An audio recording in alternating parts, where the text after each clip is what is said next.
Phillies are 2008 World Champions of Baseball. The Philadelphia Eagles are Super Bowl champions. Eagles fans everywhere, this is for you. Now entering the game for Philly Pressbox Radio, Bill Furman and Jim Chet Chesko. It's Wednesday, August 16th, 2023. Welcome to the Philly Pressbox Radio Roundtable, brought to you by the Irish Rover Station House in Langhorne, PA, Allstate Insurance in Westchester, PA, Cavs, Philly Tailgates, and the Edge of Philly Sports Network. I'm Bill Furman. I'll be your host tonight, along with my partner, Jim Chet Chesko. And Chet, hey, what a week of Philly sports. The Phillies bats went silent over the weekend, continued that on again last night. The Eagles are in the middle of week 2 of preseason games. The Sixers and James Harden have a problem.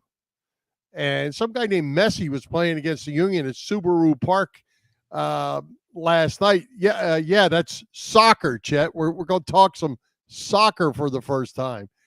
The Little League is going to, or Media Little League is going to Williamsport for the World Series. That is tonight. And on top of that, we're putting out our 10th annual Philly Pressbox Radio Hall of Fame ballot. Always plenty to talk about. You got that right, Bill. But, you know, before we move on, I don't feel like I've been at my best lately the last few weeks. So even though this may be pandering, I don't care. If everyone in our viewing audience could just get up off their chairs or couch, give me a standing ovation, maybe it'll get me back on track. Could you do that for me, please? I really appreciate it. Could have been longer, but hey, thank you. I'm feeling the love, and it's much appreciated. I'll try to do better. Well, we can play that standing ovation for our guest tonight because we have a great guest making a return visit. The Philly Pressbox Radio Hall of Fame baseball writer Paul Hagen will be joining us. Yeah, Paul, always great to have him on with us. We had him on right back at the start of the season, early April. So a lot has changed with our Phillies since then, some good, some bad. So we'll get an update on everything from Paul. Well, let's get to it, and let's welcome Paul Hagen back to Philly Pressbox Radio. Paul, welcome. Good to be back, guys. Hey, Paul. Listen, before we talk about this year's Phils, I heard from a reliable source that you were in the press box on Sunday, this past Sunday, for Alumni Day and the ball game. I was at the game, and that was pretty cool to see so many of the 1983 and 93 NL champion Phillies players, plus other veterans there. The Phillies do a great job with all that stuff, don't they? Yeah, historically, I think they've been among the best in terms of alumni and bringing people back. And honestly, I was joking with some people on Sunday that I wish they'd bring the '93 team back like once a week. That was just my favorite team ever. Of course, it also makes me feel really old now to realize that was 30 years ago. Yeah. All right. So Paul, you were telling us briefly before we came on that you're back working. You're covering a lot of Phillies games. Tell us what you have going on. Let people know where they can follow you, and we'll go over that again at the end too. Okay. Well, I'm covering some games as a fill-in for the Comcast website, NBCSportsPhiladelphia.com, and I'm going to probably end up doing about 50 games this year. So, yeah, I'm on there quite a bit. It seems like. So, yeah, that's what I'm doing. All right. Let's talk about the 2023 Phillies, Paul. They're better than last year, sort of, but they're still underachieving.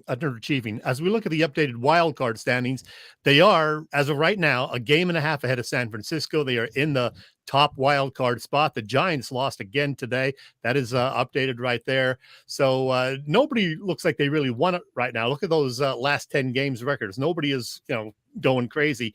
What do the Phillies have to do to secure that spot and to be a legitimate contender going into the postseason?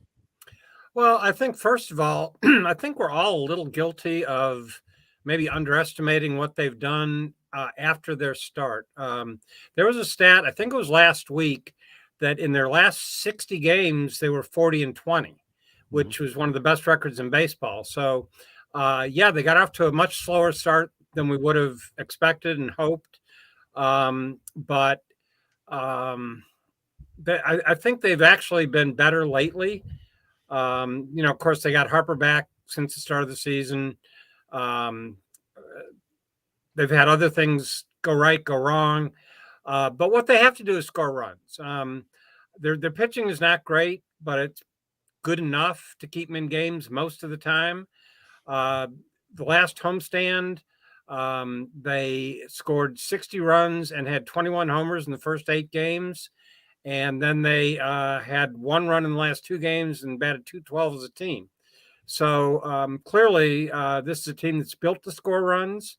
And when they do, they make it look easy. But then they go into these long periods where they just don't gel offensively, and it's really hard to understand why. Well, Paul, do you think that it's as much that they're facing better pitching? I think they saw some pretty good pitching last night and those last 2 games against the Twins, where it looked like they were fighting at the bat rack the week before that to get to the plate. Better pitching, and they did not hit well. Well, yeah, I mean, Sonny Gray and Pablo Lopez are better than a lot of those guys they faced maybe earlier in the homestand.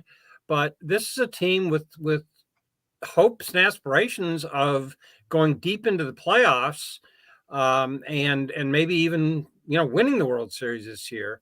And as I wrote the other day, you know what you got to do if you want to do that? Beat good pitching. Right. Absolutely.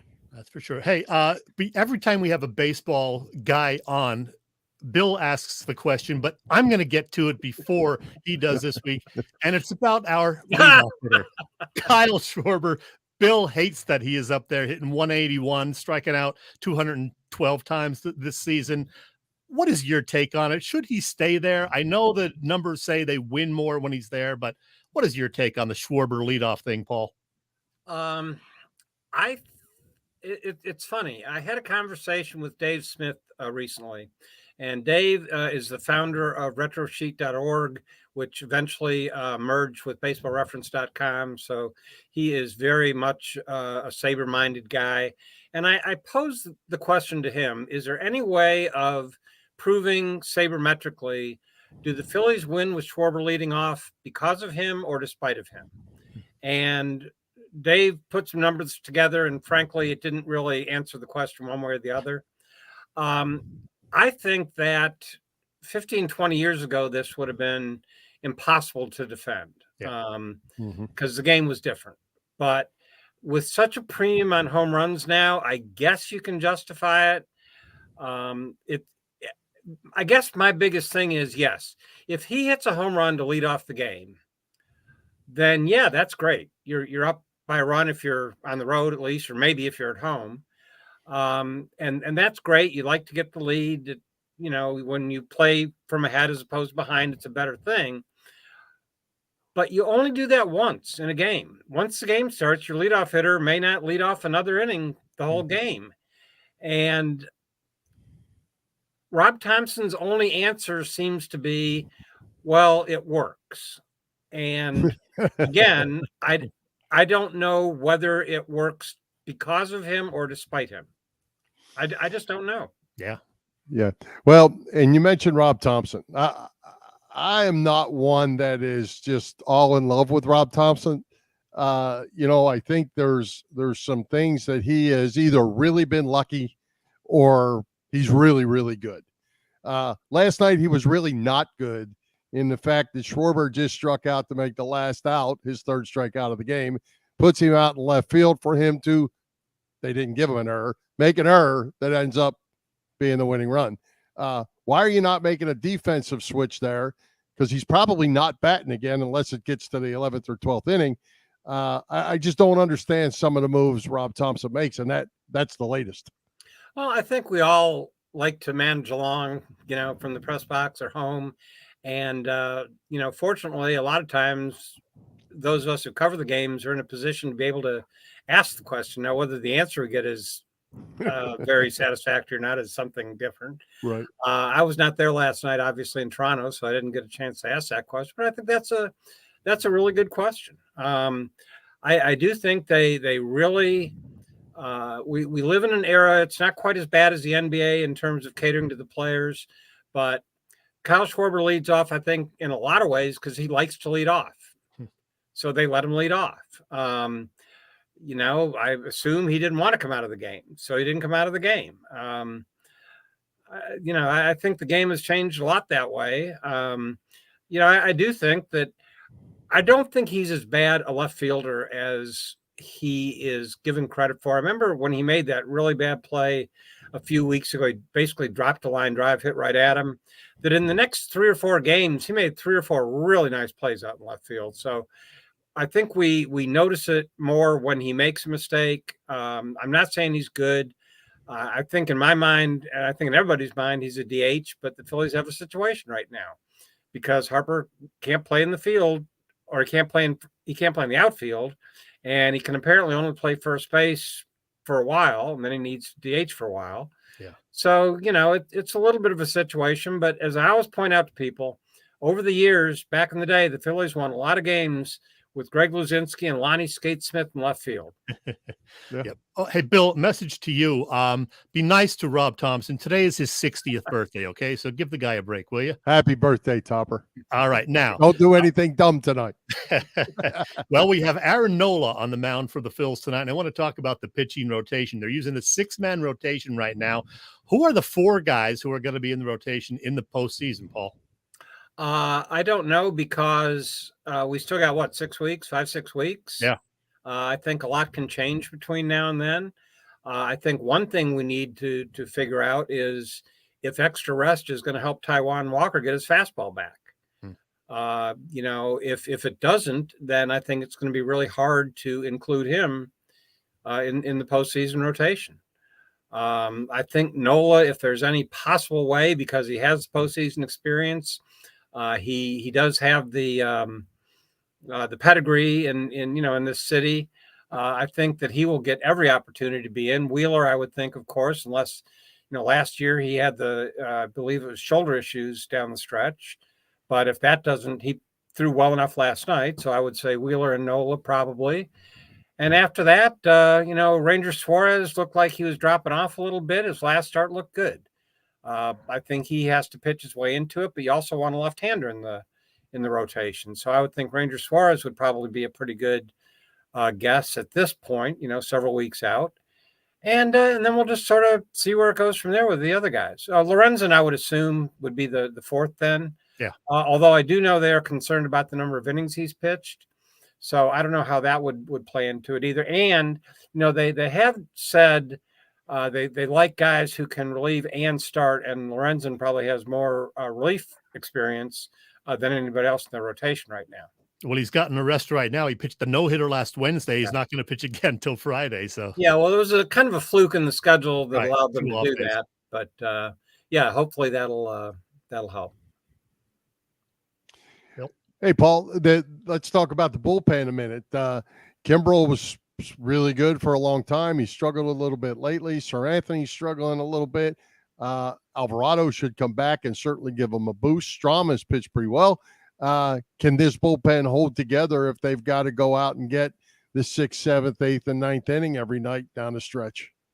Yeah, I think, you never know. Relievers are notoriously inconsistent, and these guys seem to have been sort of in and out all year long. But I've got to think that Sir Anthony just hasn't quite gotten back in the groove since he came off the IL.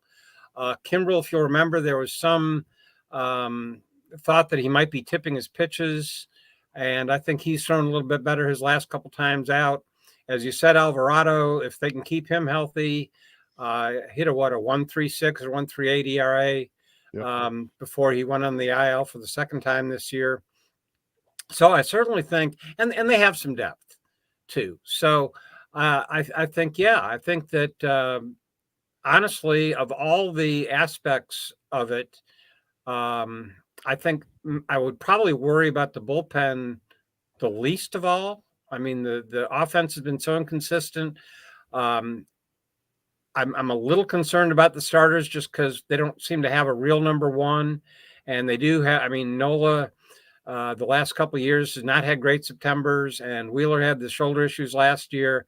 So I still, in the back of my mind, I'm a little concerned about that, but I think the bullpen has a chance to be fine. Hey, getting back to Aaron Nola, he's going to be a free agent at the end of this season. Somebody put a note out there last week that he will probably get somewhere around 5 years, $110 million, which sounds kind of like a bargain in today's market. But if you're the Phillies, would you bring him back for a price tag like that? Well, I don't know what their books look like. I don't know what their budget looks like for next year. Money aside, I would say yes. What concerns me is that he doesn't seem to have made, as we've been talking about all year, doesn't seem to have made a great adjustment to the pitch clock. But maybe part of this is just concern over the next contract. Maybe he's trying too hard. I don't know. You would like to hope that a guy that you're going to give that kind of money to would not let something like a looming contract bother him to that extent. But the reality is they've only got Wheeler for one more year under contract. Lorenzen is also a free agent at the end of the year. You don't have Painter, who you thought you might have by now. You can't just give away pitchers or let pitchers walk away and still hope to compete next year. I don't think they have the depth in the system coming into next year that they might have hoped. I don't think the young guys have maybe quite all developed the way they had hoped they would. So I think, if they can, I think they will have a number, and it'll probably be a good number. And if they can sign him for that, they will. And if somebody wants to come and blow him out of the water, then somebody's going to blow him out of the water. Hey, Paul, I wanted to ask you about Trey Turner and not about the standing ovation and all that stuff. Trey Turner is a really good player.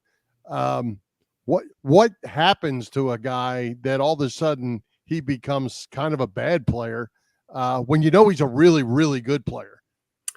Yeah, if it's the first thing you think of is, well, he has an injury that that they're really not talking about, but I haven't heard any whisper of that or any indication that was it.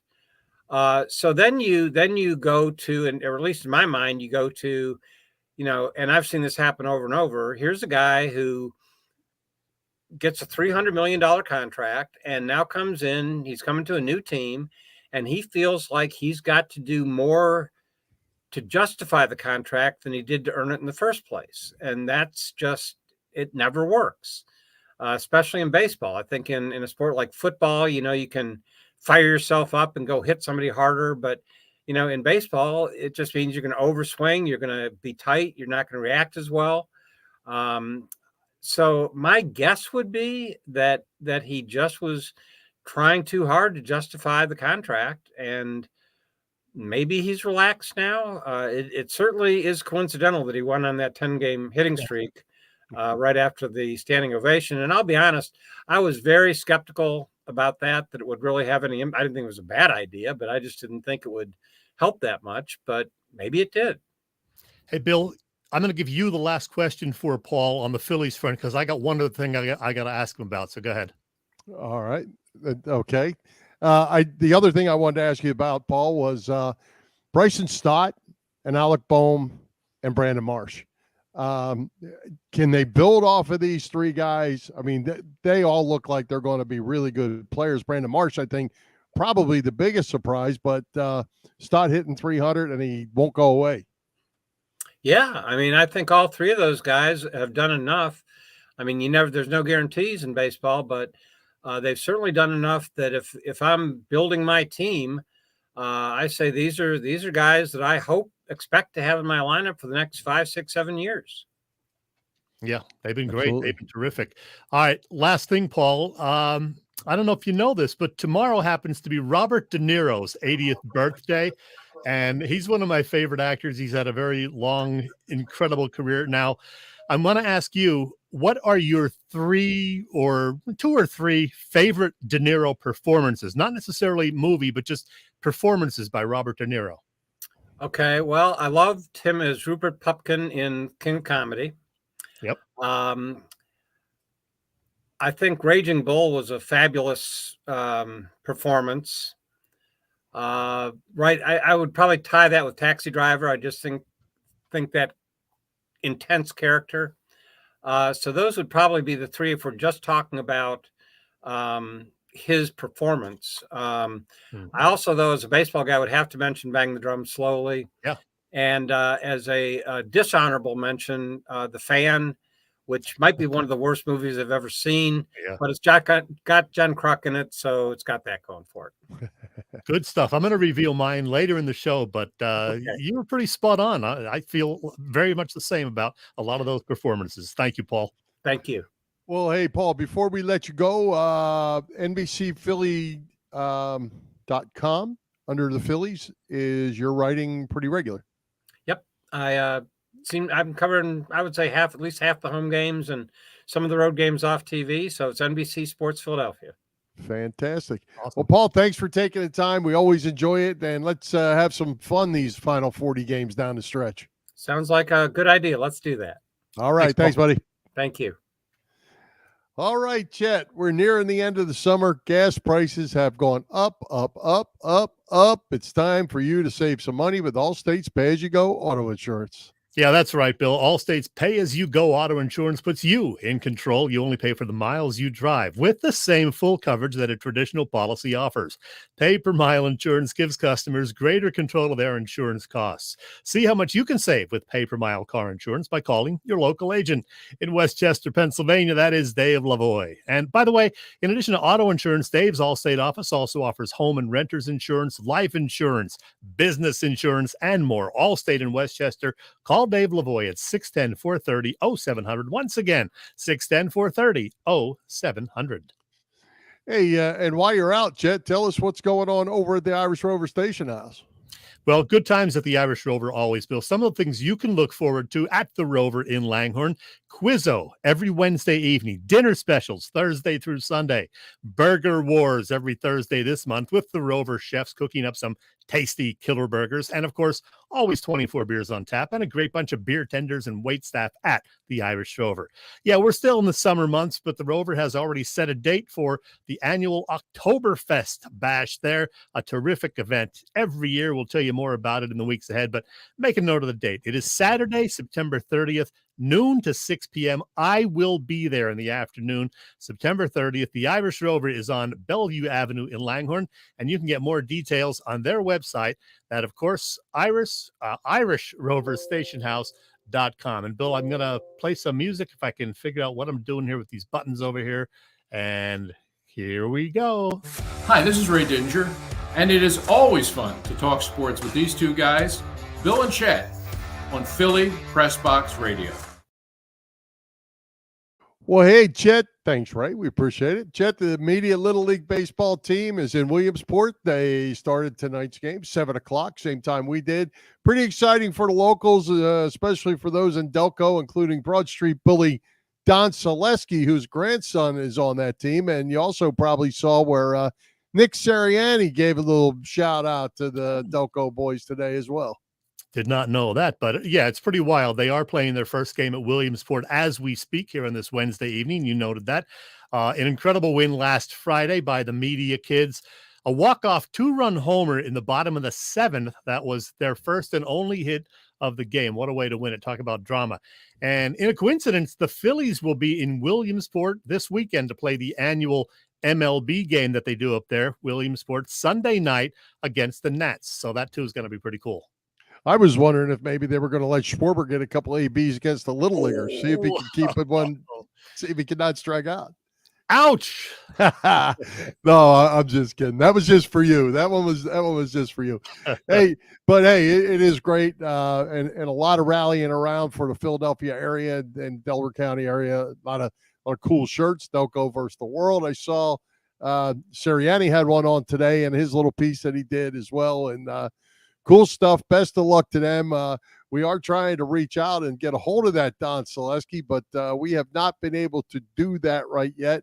If we can get him here in the next couple of weeks, we're going to get him on the show. And, you know, he's probably more excited for his grandson than he was when he played. Oh, yeah, for sure. Exciting times, and they're having watch parties all over Delaware County. So exciting stuff. Good luck to the kids from Media. That's right. Robert, I think he liked that comment. What do you think? All right, Chet, let's give a shout out to all the shows at the Edge of Philly Sports Network this week. The gang has all the bases covered.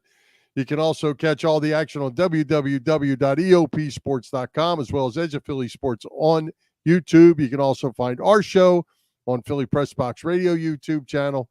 Please help us out. Hit those subscribe, follow, and like buttons. And as always, share with your family and friends. As you can see, wall-to-wall coverage every night, and only going to become more and more coverage as the Eagles get going. Yeah, exciting times. I'm getting ready for some Eagles football myself, Bill. There you go. All right, Chet. It is time to put our 10th annual Philly Pressbox Radio Hall of Fame ballot out.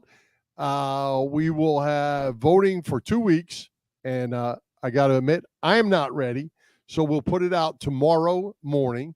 The top 2 vote getters from the fans will get in. Chet, you and I will pick the third one. Go ahead and put that list up there of those that are already in. Right. Oh, that's not it. That's not it. This is it right here. These see, are the guys we put in over the last 9 years. 9 years. So this is our 10th year, and you can see there's a lot of really, really good players. But there are good players remaining, Chet. So we have Bob Brown, Jerome Brown, Clyde Simmons, Darren Dalton, Ron Hextall, Gary Maddox, Jimmy Rollins, Eric Desjardins, and Chase Utley, who are left over from last year. You and I decided on 3 more. We added basketball legend Paul Hagen, former Eagle Pete Retzlaff, and Hockey Hall of Famer Mark Recchi to the new ballot. So those are our 12. You can pick 5 when you vote, and top 2 vote getters will get in by the fans. So you good with that list? Well, Clay Dalrymple's not on there again. I'm protesting, but otherwise, yeah, 12 names, all great players during their time in Philly, and we think all worthy of your consideration. Yeah, all right. So what we're going to do real quick, we're going to run through these players, do a little quick thumbnail on their accomplishments for people that may not know them. But this is what makes them Philly Pressbox Hall of Fame worthy, and we think that all of them could be in there. Let's get it going. So I'm going to start it out with Bob Boomer Brown, terrific offensive tackle for 10 years in the NFL, 1964 to 73, several All-Pro selections, played his first 5 years in the league as an Eagle after being drafted 2nd overall in 1964 out of Nebraska. He also played for the Rams and the Raiders. Boomer was inducted into the Pro Football Hall of Fame in 2004 and was also added to the Eagles Hall of Fame the same year. Great player. Rest in peace, as Bob Boomer Brown just passed away recently. Yeah, he sure did. Next up, Clyde Simmons, a prominent member of the Eagles' late 80s, early 90s gangrene defense. Clyde Simmons was really, really good. Underrated, if you ask me. Back in the mid-80s, in the 9th round of the draft, round 9, the Eagles took a shot on a defensive lineman out of that football powerhouse, Western Carolina. Boy, did they hit something positive there. That worked out great. During his 8 years with the Birds, Simmons made a couple of Pro Bowls, and in 1992, he led the NFL in sacks with 19. He had 76 sacks total with his time at the Eagles, and then played another 7 years elsewhere. When he retired, his 121.5 sacks were 11th all-time. A few years ago, Clyde Simmons and Seth Joyner together went into the Eagles Hall of Fame. And now for a second year, Clyde Simmons is a nominee for our Philly Pressbox Radio Hall of Fame. All right, next up, first-timer Mark Recchi. Recchi spent 22 seasons in the NHL, 10 with the Flyers over 2 stints. For the Flyers, he played in 602 games, recorded 627 points on 232 goals, 395 assists. During the 92-93 season, he scored 53 goals, had 70 assists for a still team record 123 points. He followed that the next season with 107 points. A member of the Crazy Eight lines with Eric Lindros and Brent Feddick in the early years, Recchi won 3 Stanley Cups and was elected to the Hockey Hall of Fame in 2017. Mark Recchi. All right. This guy, one of the most popular Philadelphia Phillies ever, talking, of course, about Dutch, Darren Daulton. We lost him 6 years ago in 2017 to brain cancer. Like the current Phil's catcher, JT, Dutch Daulton wore number 10. He played 13 and a half of his 14 big league seasons with the Phillies and was absolutely the leader in the clubhouse, particularly on that lovable NL pennant winning 1993 squad that Paul Hagen was such a big fan of. While his career stats were nothing special, a 245 average and 134 home runs, Daulton was, well, he was just terrific in handling the pitchers and running the clubhouse. Finished his playing career in style in 1997, winning a World Series ring with the Marlins. But we're going to remember him as a very popular Philly, Darren Daulton. All right. Next up, Ron Hextall. Hexy played 11 of his 13 seasons in the NHL as a Flyer netminder. Also over 2 stints. He was a first-team All-Star, won the Vezina Trophy and the Conn Smythe Trophy, all as a rookie. Hexy holds the Flyers team record for goaltender games played, 3 more than Bernie Parent, wins 9 more than Parent, losses and goals against.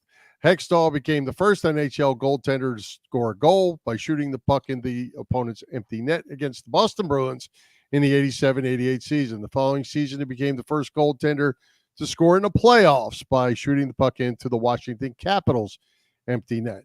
Hexy still holds the NHL record for most penalty minutes by a goaltender in a single season with 113 in 1988-89. He later became the Flyers general manager for 4+ seasons. We're on Hextall. All right. Next up, Philadelphia native Paul Hagen. Some people will say, who? Paul Hagen, on our ballot for the first time, couldn't make the basketball team at LaSalle High, yet he ended up playing at Villanova. Yeah, Villanova University. And in 1950, got drafted by the hometown Philadelphia Warriors. He spent his entire career with the Warriors, averaging 22.8 points per game. And when he retired in 1962, yeah, they were still the Warriors, didn't move out west yet. He had the 3rd highest career point total in NBA history. He was named to the NBA's 25th, 50th, and 75th anniversary teams. That's how good Paul Hagen was. And if you ask me, he is absolutely deserving of your consideration for our Hall of Fame. All right. Next up, Gary Lee Maddox, the Secretary of Defense, joined the Phillies in a 1975 trade from the Giants for Willie Montanez. Maddox went on to play 11+ seasons for the Phillies, winning 7 Gold Gloves, a World Series championship, a Roberto Clemente Award, and earned induction into the Phillies Wall of Fame. He had a career Phillies batting average of .284 with 85 home runs, 586 RBIs. He also played in 6 postseasons as a Philly, 76, 77, 78, 80, 81, and 83. The Secretary of Defense, Gary Maddox. He was a good one. And here's another guy, Bill, who is absolutely deserving of our little haul. Jimmy Rollins, the Phillies' all-time hits leader. We all remember him passing Mike Schmidt several years ago for that honor. He was also the National League's MVP in 2004, a 3-time All-Star, 4-time Gold Glove winner, and a career .267 hitter with the Phillies. And, of course, a key member of the Phil's 2008 World Championship team. He's even in the top 10 on the Phil's all-time home run list, 216 dingers as a Philly. He's only been out of the game a few years, but please do consider J-Roll for our Hall of Fame. All right. Next up, Eric Desjardins, Rico as they called him. He played 17 seasons in the NHL, 11 with the Flyers, where he was considered an outstanding 2-way defenseman. Desjardins was a 2-time All-Star with the Flyers in 98, 99, 99, 2000, to go with his Stanley Cup championship in Montreal. Eric won 7 Barry Ashby Awards given to the top Flyer defenseman while playing alongside our pal Chris Therien. He ranks 2nd in Flyers history for points by a defenseman with 396, trailing only Hall of Famer Mark Howe. In 2015, Eric was inducted into the Flyers Hall of Fame. Chase Utley. Chase Utley just missed getting into our hall via the fan vote. The last couple of years. Maybe that'll change this year. I have a strong hunch Utley will be very near the top again. We'll see. Although he grew up in Southern California, Chase was always a fan favorite in Philly for the way he played the game. 110% every time he went out there. A 6-time All-Star. He helped the Phils to that World Series title in 2008. And during his 13 seasons in Philly, he had a .282 average with 233 home runs. Good for 6th on the team's all-time list, even though he wasn't really a power hitter. Utley was chosen as the second baseman on Sports Illustrated's all-decade team for the 2000s. He is the man. Chase Utley. He's also a nominee for our Hall of Fame. All right. Last for me, Jerome Brown was all that and then some. Team with Reggie White, Mike Golick, and Clyde Simmons. They made up Buddy Ryan's gangrene defensive line. The Eagles' first-round draft pick in 1987 from the University of Miami. Brown only played 5 seasons for the Eagles before his untimely death in a car accident. Brown made 2 Pro Bowls in 90 and 91. His career was just breaking out when he passed away. Jerome was a tremendous player. His number 99 is retired by the Eagles, and he is a member of the Eagles Hall of Fame. Yes, he is. And finally, Bill, we somehow overlooked this guy as a nominee in past years. No longer. The late, great Pete Retzlaff. At various times, he played running back, wide receiver, and tight end. Did that for 11 seasons, having converted from fullback at the start of his career. In 1958, he led the NFL with 56 pass receptions. It was a different time back then. Plus, they only played, I think, 12 games in that year.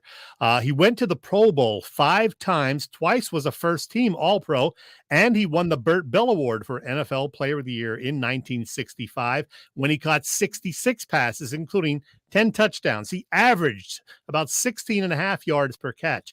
And with 452 receptions during his 11 years with the Eagles, only 2 birds to this day are ahead of him on that list, Harold Carmichael and Zach Ertz. So, yeah, Pete Retzlaff, long overdue for a consideration to our Hall of Fame. Well, there you have it. There's 12 to choose from and 12 that could all go in. I don't think there's anybody that you would want to throw out. They're all good. So let's see how it goes. As we mentioned, you'll be able to go to our website tomorrow morning, PhillyPressBoxRadio.com. Click on the article on the left column for the Hall of Fame voting. Cast your votes. As I said, you pick your favorite 5 at the website, PhillyPressBoxRadio.com. Click on the article on the left. Top 2 vote getters get in. Chet, you and I will figure out that last one. And remember, the voting will end Tuesday, August 29th, to be revealed on our Wednesday, August 30th show. So, Chet, want to run them down the list real quick once again? 12 nominees to consider. You can vote for up to 5. You can vote just 1 time per day. I believe that's still the case. The 12 nominees alphabetically by last name this time. Philadelphia Warriors legend Paul Arizin, former Eagles Bob Brown, and, no relation, Jerome Brown, former Phillies catcher Darren Dalton. A couple of Flyers greats, Eric Desjardins and Ron Hextall. The Secretary of Defense, Gary Maddox, 2-time Flyers star Mark Recchi, Eagles legend Pete Retzlaff, former Phillies hit king Jimmy Rollins, Eagles sackmeister Clyde Simmons, and world friggin' champion Phillies shortstop Chase Utley. Get out the vote. There you go. Always a fun time. We always enjoy watching how this takes hold, and you never know. We thought Utley would get in last year. He didn't. Johnny Callison got in, which was good. And David Akers. And David Akers. So and Donovan we put in. Yes. All right. Good stuff. We'll do it. And we'll be ready to unveil in 2 weeks. But in the meantime, Chet, tell us what's going on with Bob Cavanaugh and the gang at Cavs Philly Tailgates. Bob Cavanaugh at Cavs Philly Tailgates has been cooking up terrific catering work for more than 30 years now. Known best for their tailgate parties, Cavs is a 3-time winner of Philly Tailgate's Jack Daniels Great American Tailgate Party Contest and a past winner of the Philly Daily News Tailgate Award. Cavs also does corporate events and parties, you name it. Cav will be doing the cooking for tailgate parties before all 8 Eagles home games this season, the regular season games, that is. Details on the website soon, Bob tells me. That website being phillytailgates.com. Check the site, and if you have any questions, you can email them at cavscatering@verizon.net.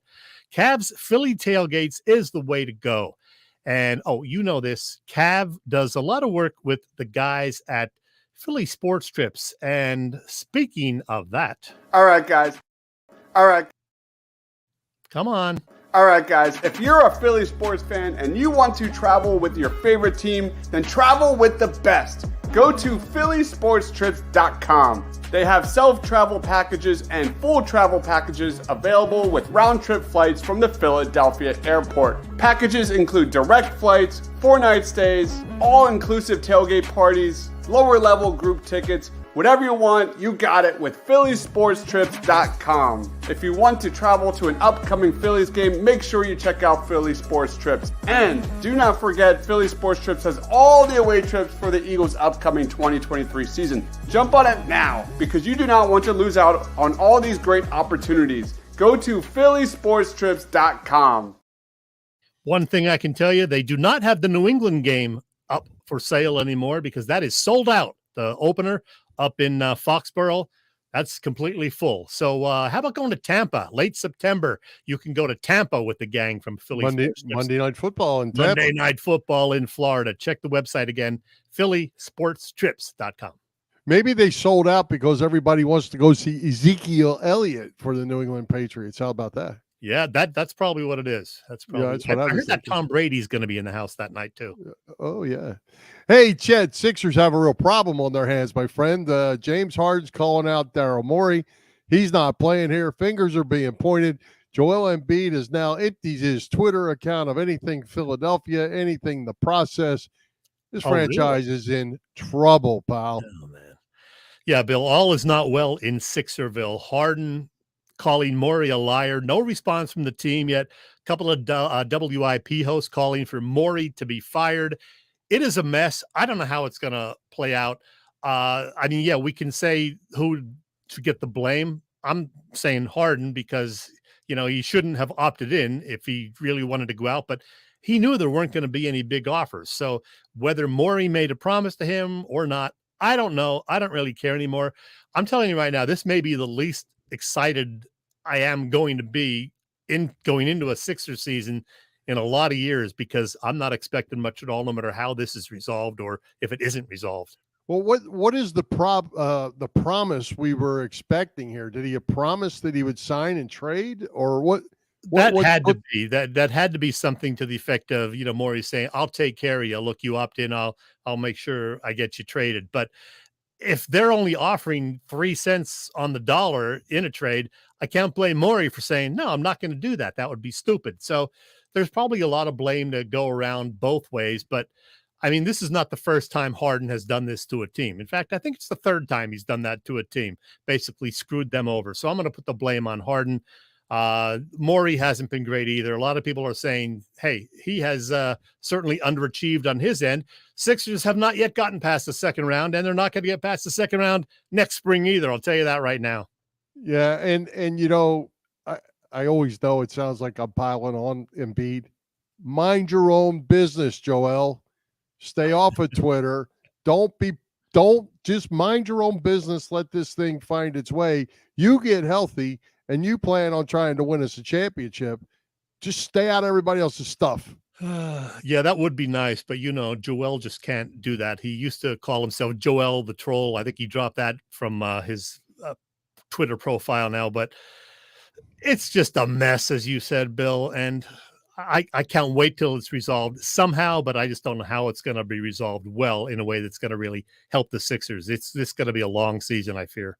Yeah, I think so too. And but you know, sometimes these ways have things have a way of handling themselves, and they all kiss and make up, and they move on, and everybody gets their money, and you know, everybody lives happily ever after. In the meantime, we've called each other names. I'm sure we're going to be talking about this right up until the start of the season, and unfortunately, maybe even beyond. Bill, somebody connected to this Sixers mess just might need an attorney. All right, guys, let's talk about Cherry Law Firm. If you get hurt at work in a motor vehicle accident, personal injury, or affected by criminal law, you got to call David R. Cherry of the Cherry Firm. Call 610-565-0300 or go to cherryinjurylaw.com. Let David R. Cherry fight for your rights. Again, That number is 610-565-0300. That's 610-565-0300, or go to cherryinjurylaw.com. Let David Archeri fight for your right. We're right on schedule, Bill. How the hell did that happen? I don't know, but is it that time? This time? That time. Bill, we talked about this a little bit with Paul Hagen, and we're going to talk about it a little more right here. You know this. I'm more than just a sports guy, Bill. More than just a beer guy. More than a music guy. Yeah, you're a photographer. A who? A photographer. That too. Yeah. Oh, yeah. Yeah. I can do it all.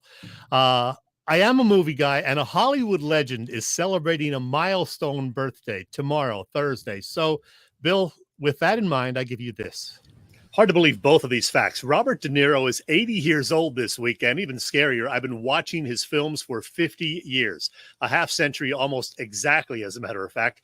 Bang the Drum Slowly came out in late August of 1973, followed a couple of months later by another critically acclaimed film, Mean Streets.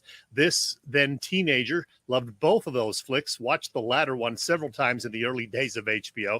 And just a couple of months ago, I saw Mr. De Niro in the, well, not so great comedy About My Father. Putting together a top 10 list of my favorite Robert De Niro performances is damn near impossible, but I'll give it a whirl. I'll note right up front, I somehow never saw Jackie Brown, Brazil, Once Upon a Time in America, or Heat. So they weren't considered. I know, shame on me. Kill me for that. I fully expected to. Also, while he was real good in a few comedies over the years, including Analyze This, Midnight Run, I love that one, Meet the Parents, and 2015's The Intern, those performances aren't going to stiff my top 10 either. Also, while he was fine in 2012's Silver Linings Playbook and his character was a fan of my favorite team, the Eagles, I can't put that in the top 10 either. Again, this is my take on top 10 Robert De Niro performances, not the movie as a whole. Got it? Cool. First, a couple of honorable mentions. His roles as Leonard Lowe in Awakenings and casino operator Ace Rothstein in Casino, both excellent. As for the top 10, well, one of those movies I mentioned from the fall of 1973, I just actually rewatched it over the weekend, and that would be Mean Streets, the first of 10 movies De Niro has made with director Martin Scorsese over the last half century. He played loose cannon Johnny Boy in New York's Little Italy in that one. At number 9, De Niro's role as young Vito Corleone in The Godfather Part 2. Speaking most of his dialogue in Italian and earning him his first Academy Award for Best Supporting Actor. Remember, my rankings are based on what I thought of De Niro's performance, not the movie overall. My 8th favorite De Niro performance, his role as the hardworking father Lorenzo, who has a son that befriends a local organized crime boss in A Bronx Tale. Real good film overall. At number 7, the most recent film on my list, the year 2019, the film The Irishman, De Niro as truck driver and hitman Frank Sheeran, who had ties to Jimmy Hoffa, a well-received Netflix film. 6th on my list, another terrific gangster movie, yeah, another one, in which De Niro played the intimidating Jimmy Conway, 1990s Goodfellas. I got to rewatch that one again soon. It's so darn good. Okay, my favorite 5 Robert De Niro performances. Number 5 would be his role as Staff Sergeant Michael Vronsky in the 1978 war epic, The Deer Hunter. De Niro called that one a physically and emotionally exhausting role. 4th, I have a hunch this is higher on my list than yours, but it was something very different. But he nailed the role of Rupert Pupkin, a wannabe comedian and TV host who went to extreme means to make that happen. The movie, The King of Comedy. If you haven't seen that, check it out. At number 3, believe it or not, I didn't see this film until about 8 years ago. It is him as the mentally unstable anti-hero Travis Bickle in the 1976 controversial hit Taxi Driver. You talking to me? Number 2 on my list, his role as the psychotic convicted rapist Max Cady, out of prison and out for vengeance on the attorney who sent him to prison, complete with a wild southern drawl, in the 1991 remake of Cape Fear. Very well done thriller. And my absolute favorite Robert De Niro performance. It is considered one of the very best sports movies, one of the greatest movies of all time. It's De Niro in the story of the boxer Jake LaMotta, the 1980 classic Raging Bull, which earned him a Best Actor award. So many terrific Robert De Niro movies over the last 50 years. And he's got a 10th one with Martin Scorsese coming out in October, an epic Western crime drama called Killers of the Flower Moon. Happy 80th, Bob De Niro.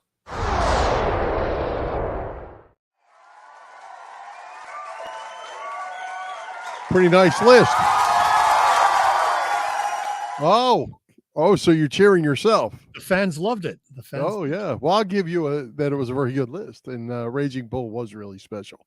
Yeah, I thought it was a pretty good list myself, to be honest. In case you missed it, there it is. And boy, Paul Hagen also liked Taxi Driver, The King of Comedy, and Raging Bull. So Paul Hagen, smart man. Oh, yes, he is.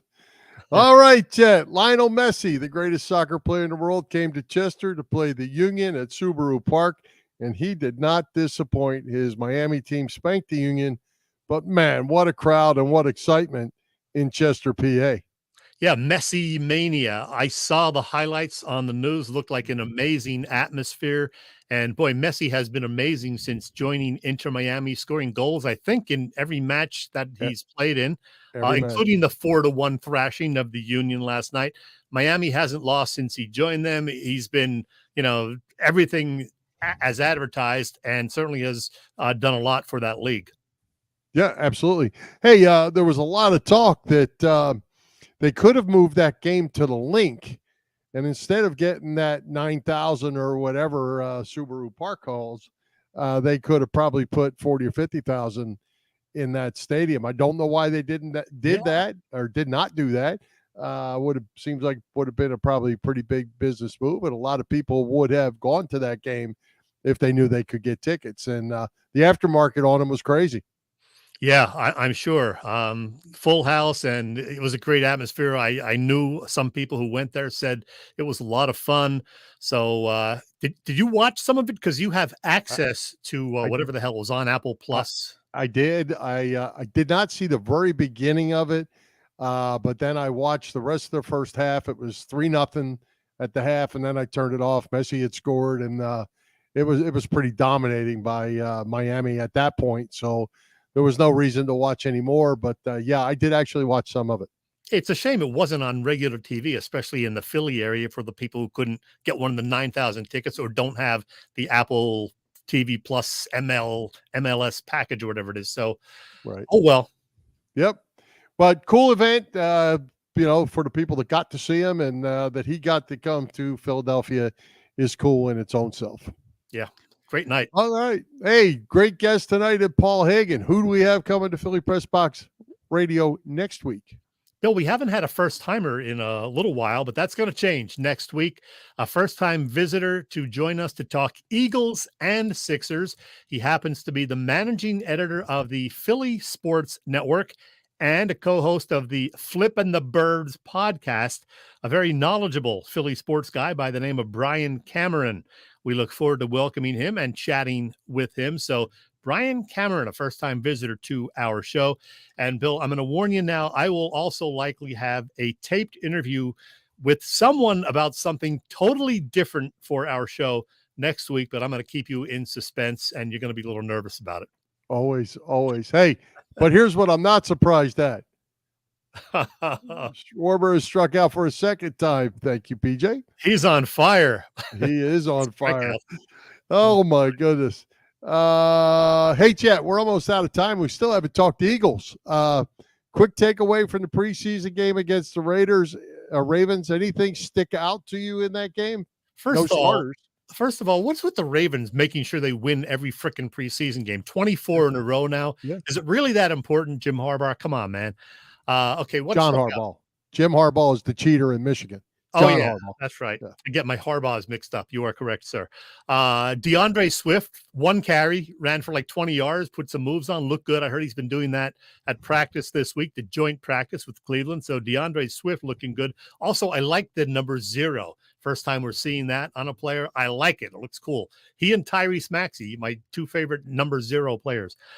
Sidney Brown looked really good. Yeah. He's a rookie who's going to make some plays. Jalen Carter, speaking of making plays, first chance he gets, he very nearly gets to the quarterback, gets his hand on him. Didn't quite get the sack, but very close. And he got anointed Hall of Fame right then. Mean? One play, first play. Oh, yeah. He made a play. Hey, he's going to be a Hall of Famer. He's great. Don't know if I'm going to go that far. Marcus Mariota looked okay, not great throwing the ball, but he can still run. So, as a veteran backup quarterback, I'm okay with him. The third string quarterback, who was the second string the other night, Tanner McKee, is that his name? Yep. He made some throws. Not a real mobile guy, but he made some throws. And the young receivers, what's his name? Tyree Cleveland. I don't know who he is, where he came from, but boy, he looked like he could play. Again, it's preseason. I know we may never see him in the regular season, but he was fun to watch. And Greg Ward is still around. Greg Ward is still an Eagle, still probably going to make it as a 5th receiver / return guy, special teamers. So Greg Ward, we still love you, Greg Ward Sr. Yeah. Hey, I read an article, speaking of Mariota, and there's been a lot of reports he's really been struggling at camp. Yeah. And, I read an article where they shuffled the whole entire offensive line, including the center. Yeah. The center was not getting the job done, and it had the offense all out of sorts. They shuffled the deck, put all kinds of different people. They got the boy back who had been suspended. They put him in a slot. He's free and clear. Put new center in, and all of a sudden snaps were getting better. Timing was getting better. Mariota was getting better, and things are looking up. Things are looking like they're going to be okay there. Okay, that's good. Now they got a game again tomorrow night, Thursday night, against the Browns, who, as we said, they've been practicing with in Philly. I'm going to try to watch that one. I don't know who's going to play, but I do want to see more of Sidney Brown. Maybe we'll see Kenny Gainwell. I don't know. Probably not, because they haven't really identified who is the lead running back, but I'd like to see Gainwell get a little work. We did see Swift and Rashard Penny in week 1, so maybe we'll get to see Gainwell. Who knows? I don't know. Browns this week, Colts next week in practices. So I don't think you're going to see you're certainly not going to, well, maybe you'll see him a little bit since there's a week in between, but you're not going to see much of the starters in that Colts game. Maybe we'll see a little bit of them this week against the Browns, but they're practicing, and and they're doing it live. So stay healthy, no ankles, no knees. And the NFL regular season begins 3 weeks from tomorrow night, Bill. Eagles play 3 weeks from Sunday up in New England. Yes, sir. I'm excited. As you know, I think this defense is going to be really good. I'm excited about that. The offense, as long as that offensive line stays healthy, they're going to be really, really good on offense. And like I say, hopefully we just aren't expected too much from Jalen Hurts. I think he's going to be good, really good. Just don't know if he can be really better than he has already been good. Are we visiting the Raz Room tonight or not? We are not, because we're out of time already. So we're going to skip the Raz Room, and we skip the tell me something good tonight, because we were out of time with everything that we had to cover. I do want to say again, happy 60th birthday to our manager, Rob Thompson. A couple of famous people died on this date in history. Babe Ruth died 75 years ago today, Bill, 1948. And of course, Elvis Aaron Presley died on this date in 1977, the King. And we discussed this a couple of years ago. You saw Elvis in concert at the Spectrum. Is that right? I did, about 3 months before he passed away. I sure did. Oh, it was that recent to his death. It was the last one. Yeah. So you saw the fat Elvis. Well, yeah, he was still good. Didn't know he was dying in 3 months, but yeah, he didn't either. Good. I don't know how many. I did at some point know how many more shows he did after that. It was only 1 or 2, but yeah, somewhere around in the spring of 1978. So, all right. All right. Yeah, let's wrap it up. I'm hungry. Let's wrap it up. Let's thank tonight's special guest, Paul Hagen, our sponsors, the Irish Rover Station House, Cavs Philly Tailgate, PPCC 118 Raz Room, and Dave Lavoie of Allstate Insurance in Westchester, PA. For Jim, Chet, Chesko, this is Bill Furman. We hope you enjoyed the show. We'll join Philly Pressbox Radio next Wednesday, August 23rd at 7 p.m. Don't forget to vote for our Philly Pressbox Radio Hall of Fame, starting tomorrow for 2 weeks. You can see us live on Facebook, listen to our website, phillypressboxradio.com, on Google Podcasts, as well as Apple Podcasts, iHeartRadio, and all the others. High hopes, Philadelphia sports fans. Just for the fun of it. Let's do the song. Come on. Here we go. 1, 2, 1, 2, 3, 4. Fly, Eagles, fly. On the road to victory.